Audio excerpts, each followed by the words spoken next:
న్యాచురల్గా ఇంట్లో room freshener ఎలా తయారు చేసుకోవాలో చూపిస్తాను.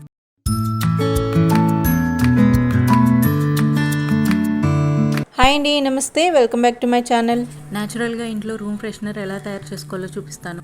ఇలా చేస్తే ఫ్రూట్ ఫ్లైస్ అండ్ మస్కిటోస్ కూడా రాకుండా ఉంటాయి. దీనికోసం నేను ఇక్కడ ఒక లెమన్ తీసుకున్నాను, హాఫ్గా కట్ చేసుకున్నాను అండ్ కింద బాటంలో హాఫ్ కట్ చేశాను. తర్వాత లవంగాలు తీసుకున్నాను. లవంగాలు ఈ లెమన్లో గుచ్చాలన్నమాట. ఇలా రౌండ్గా ఇన్సర్ట్ చేస్తున్నాను. అండ్ సెకండ్ లెమన్ ఉంది కదా, అది కూడా ఇలాగే అన్ని క్లోవ్స్ అన్నీ దీంట్లో ఇన్సర్ట్ చేసుకోవాలి. ఇప్పుడు ఈ లెమన్ మిడిల్లో హోల్ చేసి అండ్ చిన్న సైజ్ క్యాండిల్ని దీనిలో ఇన్సర్ట్ చేయాలి. తర్వాత ఒక 4 టూత్ పిక్స్ తీసుకొని దీనిలో ఇన్సర్ట్ చేయాలి, ఇవి కూడా 4 సైడ్స్లో. తర్వాత ఈ సెకండ్ లెమన్ని దీంతో జాయిన్ చేయాలి. తర్వాత ఇలా క్యాండిల్ వెలిగించాలి.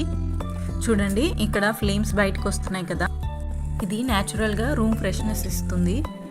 లెమన్ అండ్ క్లోవ్ మిక్స్ అయ్యి స్మెల్ కూడా చాలా బాగుంటుంది.